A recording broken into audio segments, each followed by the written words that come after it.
It's my feel-good breakfast show.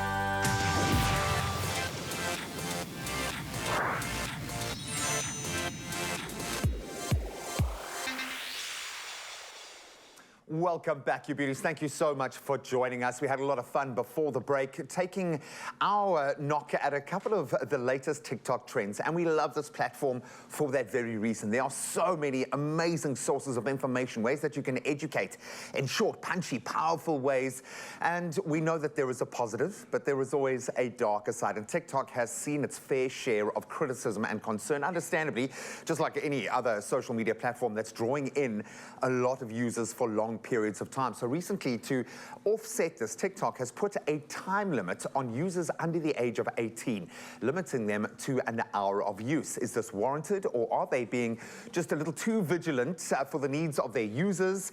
Do they even care about the users at all, Mr. Grant Hines?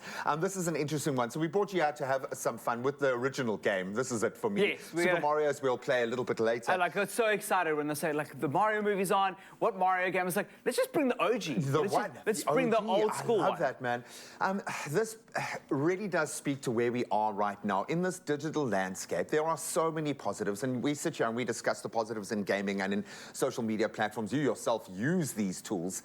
TikTok have taken a big step now, and they're calling it in an effort to protect young people under the age of 18, limited to 1 hour. Okay, what has prompted this? Has there been an incident that's pushed them over the edge? Why make this move? Look, it's a social media app that is going into different corners of the world with different legal legislation.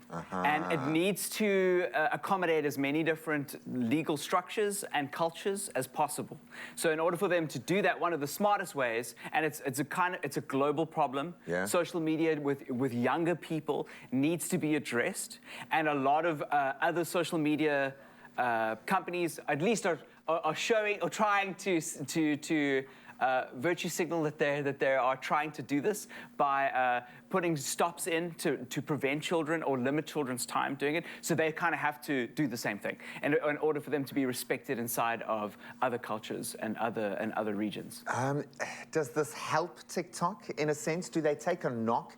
Is limiting some of the amount of time that some of their users spend going to be enough of a loss to warrant? You understand where I'm coming with this? Look, one of the things is that it's actually not I don't think it's a big deal for a lot of those companies. Commercially, it's not going to make a massive difference. Commercially, it's not going to make a difference. And the main reason is that you cannot legally advertise. So the data that is being collected, all these apps collect our data, whether it's like our location data or whatever. And the primary objective for them is a profit exercise of selling us information. And they're so good at collecting data that a lot of people think the phones are listening to them, that they are communicating with them. But they're so good at collecting long historical data on what you're interested in that they can even... That's how they designed, They can preempt what you are interested in and what we're very predictable as people. We often like to think we're so unique, but we're actually extremely predictable. And all of these systems are doing that. Collecting data on children is not useful because most of these regions can't advertise to them, so they're not like a profit exercise. When we talk about a recent case, I don't know how much you know about this, that surfaced in the New York Times, fined $15.9 million over misusing children's data. How would they misuse that children's data, or what was the case in point here? Well, it's important that they shouldn't have been collecting that data, and I think that they've been caught out by not enforcing any of their rules or not enforcing things that they should have been doing. And they will, I mean, they've got an opportunity to come back to the UK government about it. So they obviously will appeal. But not being vigilant, if you have a social media app or if you've got a data, we've in South Africa, we've got the Consumer Protection Act, and it exists for these exact reasons. And any company and any social media system that comes into South Africa has to comply with our Consumer Protection Act. And that if you're collecting data on a form, like just a Google form, or if you are a big corporation, you've got to comply with those rules. Which is good. So this is a coming of age, yes, and it could actually be a really positive thing.